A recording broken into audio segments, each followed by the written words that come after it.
Welcome, friends. My name is Vijay Kumar. I'm the Dean of Penn Engineering, and I'm your host of Penn Engineering's Innovation and Impact podcast.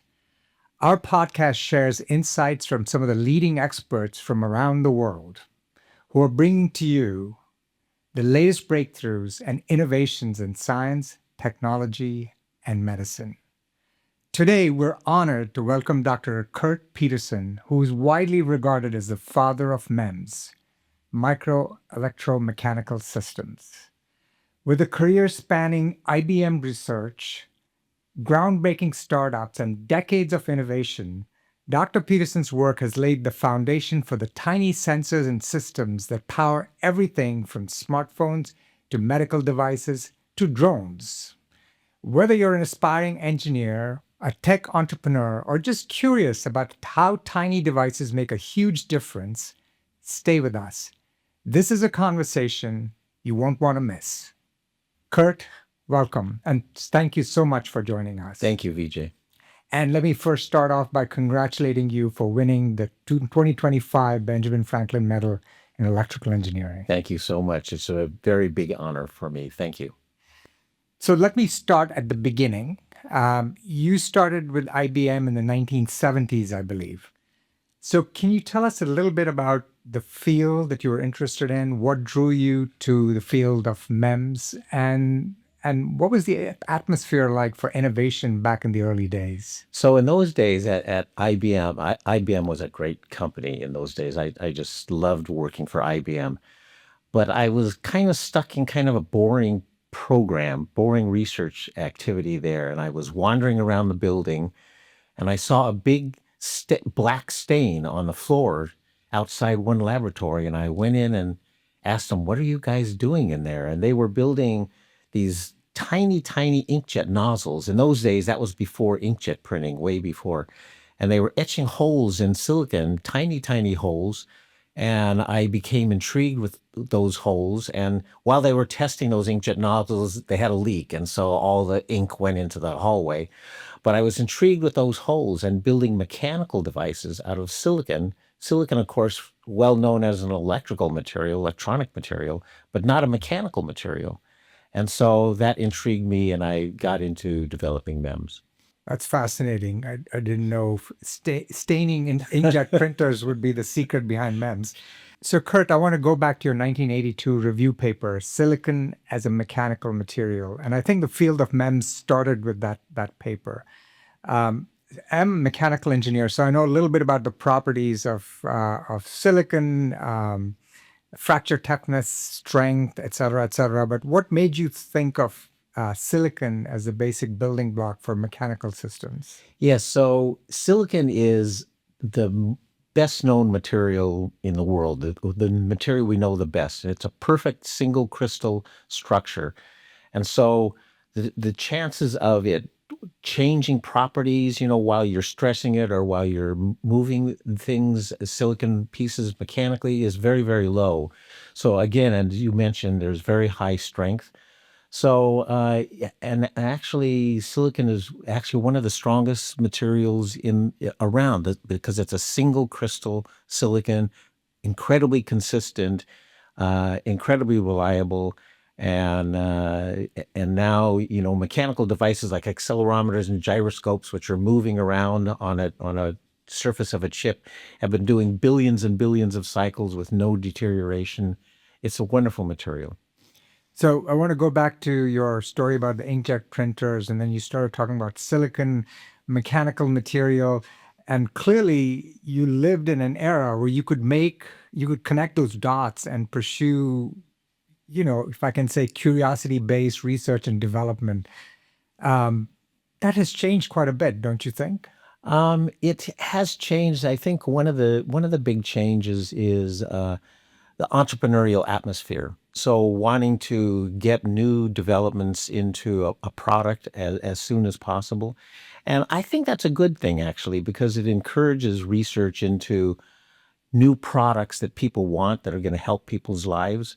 And so that's why I got into it, because I wanted to I love doing research, and I'm a research person at heart, but I'd love my research to turn into products that people want to buy and people want to use. And is there a difference today as you see research? And I wonder if you can contrast where we are in academia versus industry, and who's leading research in this field.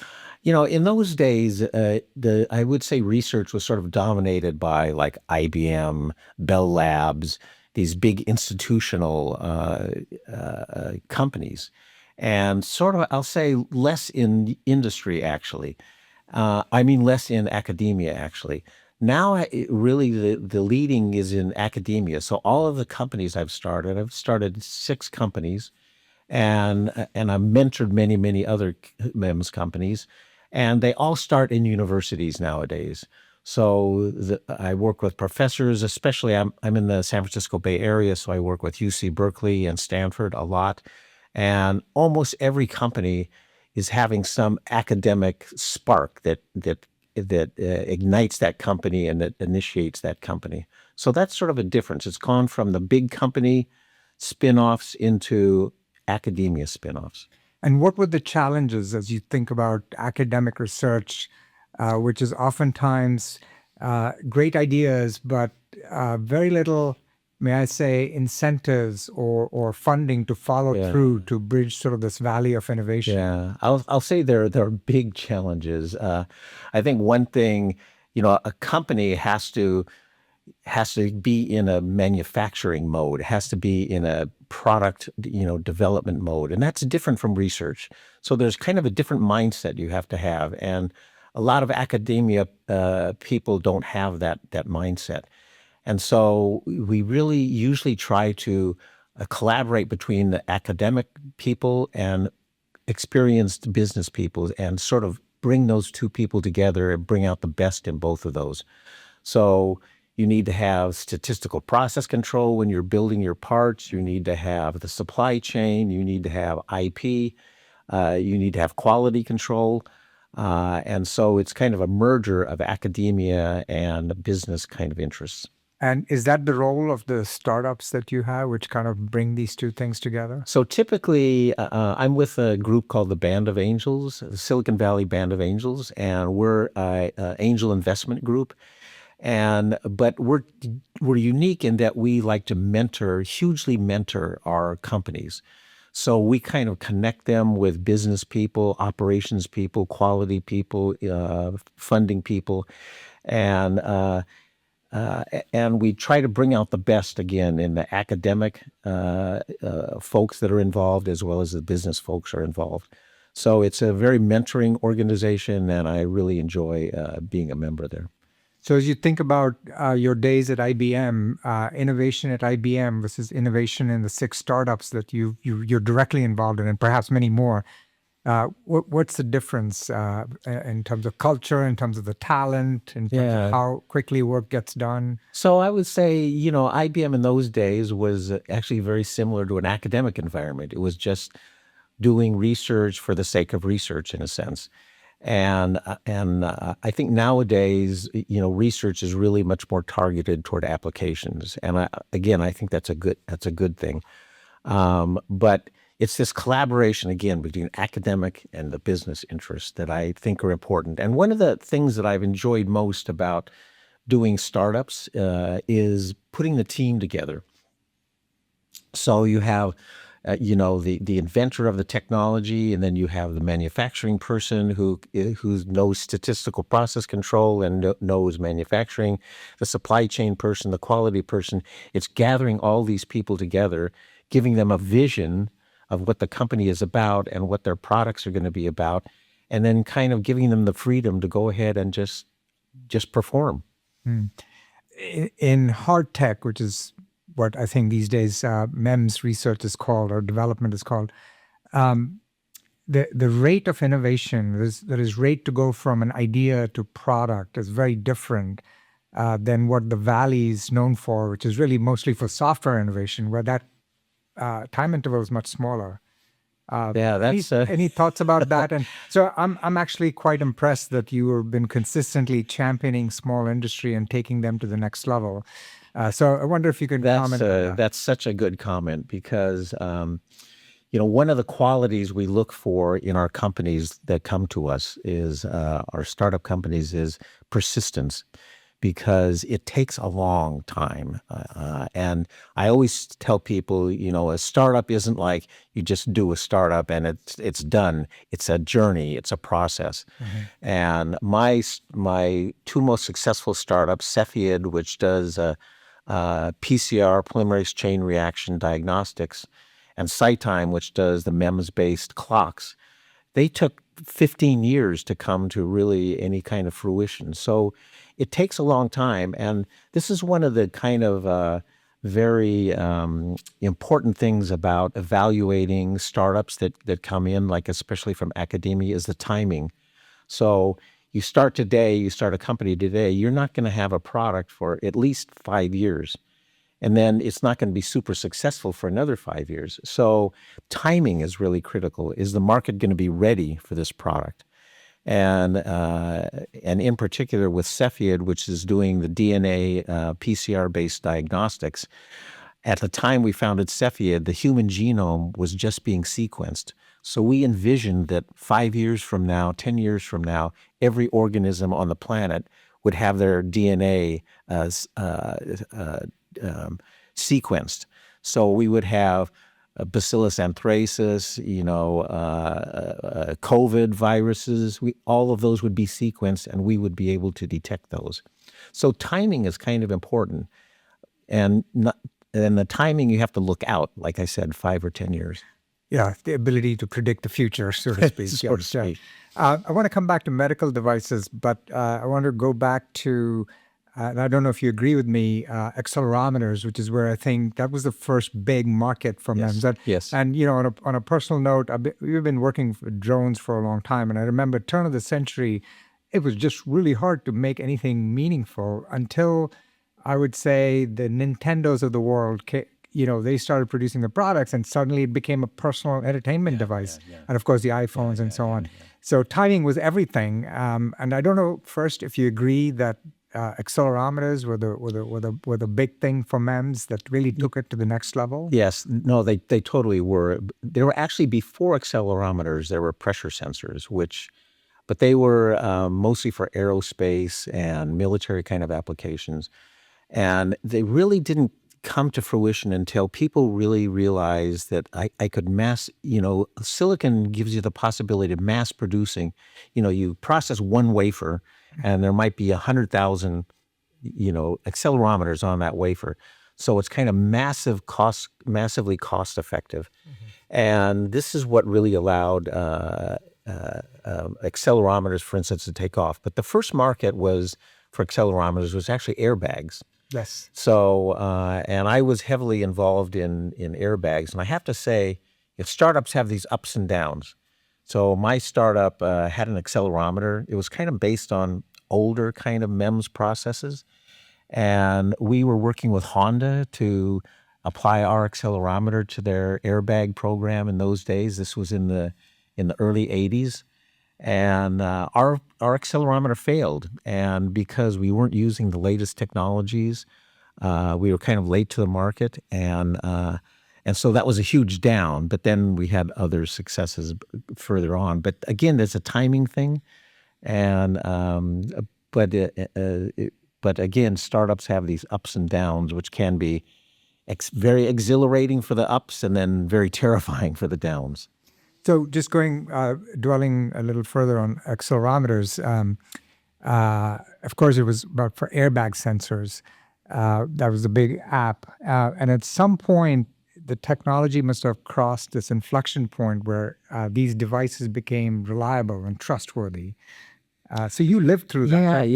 That was a pivotal moment, I feel. It was, and it was also one of these long, drawn-out things, because there was a tendency for these tiny, tiny parts. You can't even see them with your eye. You can only see them under a microscope. And they would stick. And the stiction problem, everybody who was making accelerometers had the stiction problem.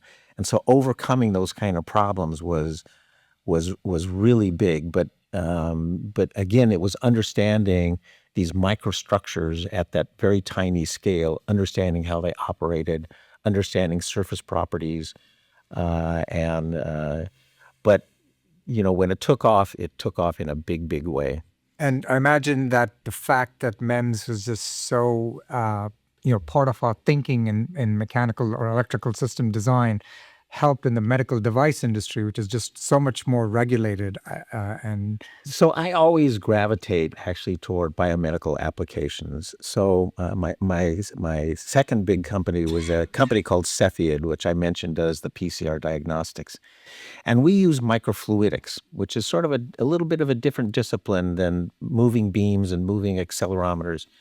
And but the microfluidics has its own challenges. You have to etch these tiny channels, or you have to mold them in plastic, and you have to make sure the fluids are all going in the right places. But the applications are just huge. I mean, so let me give you an example. At the time when we were doing polymerase chain reaction, the FDA had requirements for practicing PCR for diagnostics. You had to do it in 2 rooms. So you had to prepare the sample in one room and do the PCR amplification in the separate room, because you amplified so much product that it could contaminate the sample. So that was why the 2 rooms were required. We were doing it in one tiny cartridge, everything in one tiny cartridge. So we had to meet with the FDA over years, to convince them that what we were doing was really the right way to do it. So again, it's one of those timing things. You have to work with the FDA for years before you apply for your first approval for a test. fascinating. So I have to ask you then, where do you think the next big application for MEMS is? So it's surprising, people think that periodically they'll say, oh, haven't we we're already making billions of accelerometers every year, billions of gyroscopes every year, billions of inkjet nozzles. Haven't we kind of topped out on MEMS? Hasn't it flattened? It actually hasn't. I mean, new applications keep coming on a daily basis almost. I mean, just on the physical side, one of the big new applications is speakers. So people have made microphones with MEMS for many, many years, but now people are actually making speakers that send out the sound and that produce the sound using a MEMS chip, a tiny MEMS chip.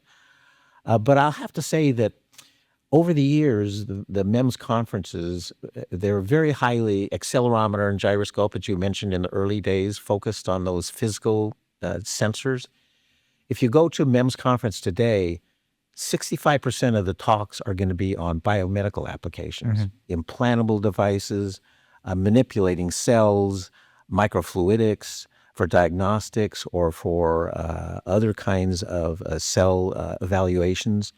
And so there's been this huge shift toward biomedical applications, and I think, not only just in biotech, but also medtech and implantable devices, tiny implantable devices. I'm working with a company that has a tiny MEMS chip that they implant in the eye for measuring the pressure for glaucoma, and it telemeters out the pressure in the eye to your glasses.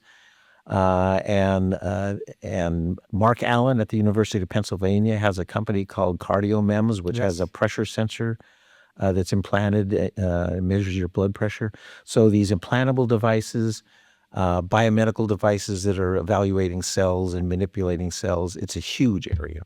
You mentioned Mark Allen, a dear colleague of mine, and you mentioned measuring pressure in the eye. We Penn engineering students have started a company that actually manufactures small shunts, nanoscale shunts to drain the eye.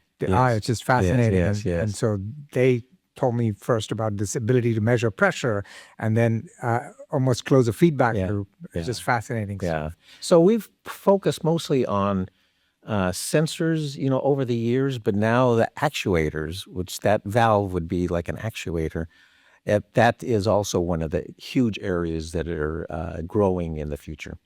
Let me ask you, this is obviously, we could go on and on about technology, its applications, but as you look at the field today and the state of the art in engineering, what academic institutions offer, what opportunities there are. And given that you have such an amazing talent for predicting the future, if you were to come to Penn today as an undergraduate student in engineering, what would you choose to do? So I go back to my biological roots. So I would really be manipulating cells. So huge areas in gene editing, which is actually, I'm working with a company that's using MEMS devices to inject DNA payloads into the nucleus of cells to allow gene editing to happen in those cells. So I think these biological applications of MEMS are just huge. That's what I would be working on today. Yeah, it's a whole different world out there. Yes, Yeah, yes. yeah. Well, thank you very much. This is, we appreciate your spending time with us. Once again, congratulations on winning the medal, the most prestigious award in electrical engineering. And as I was telling you earlier, I think of this as the Oscars for engineers. Yes. So congratulations. Thank you so much, Vijay. I appreciate it. Kurt, thank you so much for joining us. We're incredibly grateful for your insights, for sharing your remarkable journey through the world of science, innovation, and entrepreneurship with us. From groundbreaking work in MEMS to shaping the future of technology, your impact continues to resonate across all disciplines in engineering. Please subscribe to Penn Engineering's Innovation and Impact podcast series on your favorite podcast platform. We'll see you next time.